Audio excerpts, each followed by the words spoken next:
Today is the 70th anniversary of the death of Father Emil Capon.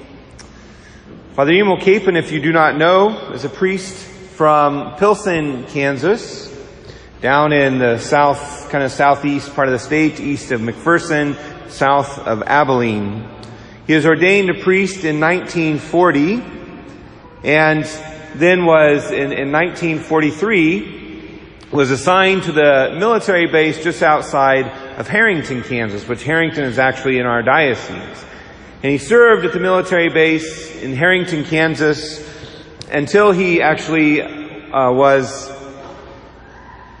what do you want to call it? He went into the military. He joined the military, actually. He was the chaplain to the base, and then he actually became a chaplain for the military shortly after. He was then sent overseas into World War II, where I believe he was in Japan during World War II. After that war finished, he came home. He was assigned to his home parish of Pilsen, Kansas for a few years before the Korean War began. When the Korean War began, he once again signed up for the military again and was sent to Korea as a chaplain for the army over in Korea. He eventually was killed 70 years ago today as he was living in a POW camp in Korea. And amazingly, his bones his body was buried just outside the POW camp. They originally thought it was in a mass grave, and they didn't know if they would ever actually find his bones, or find his body, find his remains. But it turns out that his remains were identified on March 2nd of this year, and they were actually in Hawaii. Shortly after the Korean War, the Americans were allowed in to bring some of the remains home of our military, and they were buried in Hawaii until they could identify who the remains belonged to. DNA evidence didn't exist back then. They were trying to do their diligence to try and find out who the remains were, and they found Father Emil's almost fully intact on March 2nd of this year. Father Emil Capon, when he served in the military, was an extraordinary man, a man of extraordinary courage, a man of extraordinary service to his fellow man as he served in the army. The reason that he was in a POW camp was because the military was losing ground in one of their battles, and so they had to move the military to save them, and they left behind a bunch of wounded men, and Father Emil decided to stay behind with those wounded men, and they were captured and taken into the POW camp. But Father Emil didn't just mope around and just say, poor me, I'm in this POW camp and they're going to starve me, and they are starving me, I'm not going to get the care that I'm getting. No, Father Emil became heroic in his service to his fellow man. He was at the bedside of many of those men as they were sick or even dying. He would often give up his own food for others who were hungry. Any medicine that would come in that could potentially be given to him, he gave it away to others who maybe weren't as sick as him even. But he was constantly serving others and pouring himself out. He had the courage to live a heroically virtuous life for Christ as a chaplain in the military.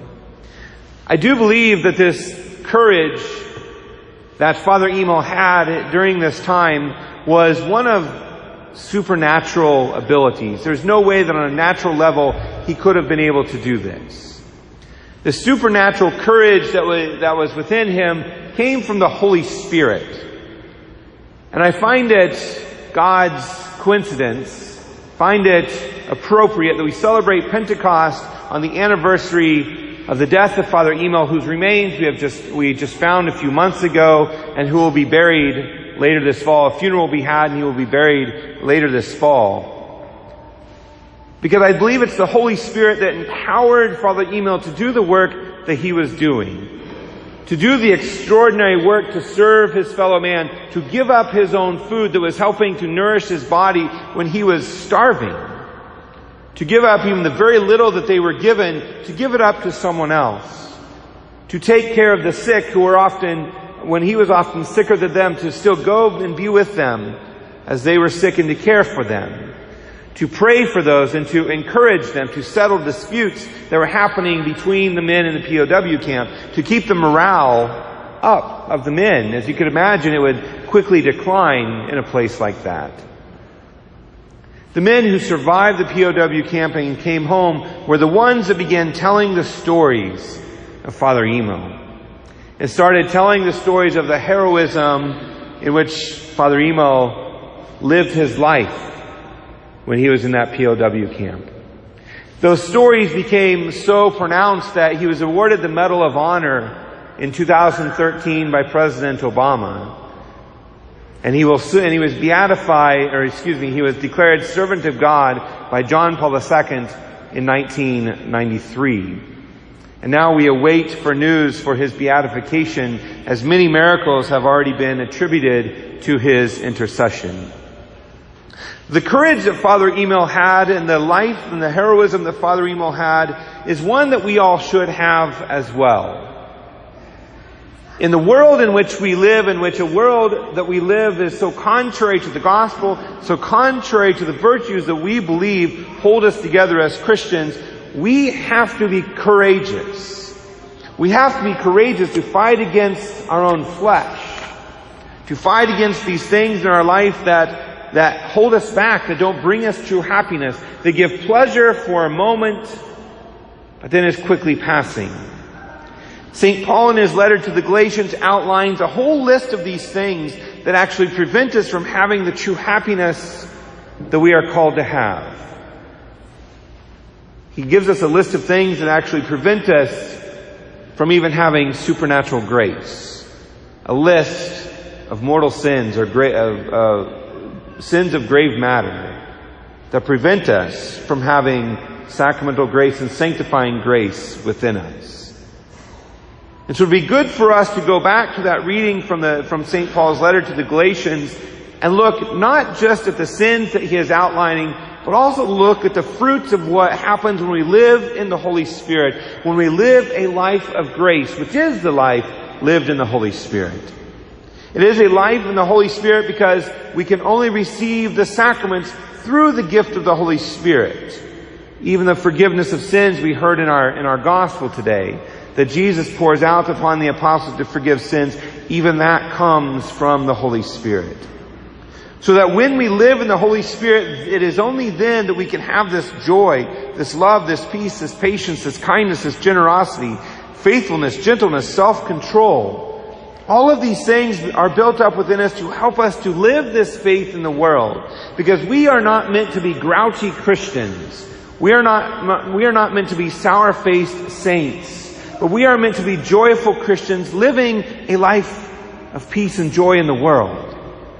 And that can only come when we live a full life in the Holy Spirit. Many times in our life we have the opportunity to share the gospel with others.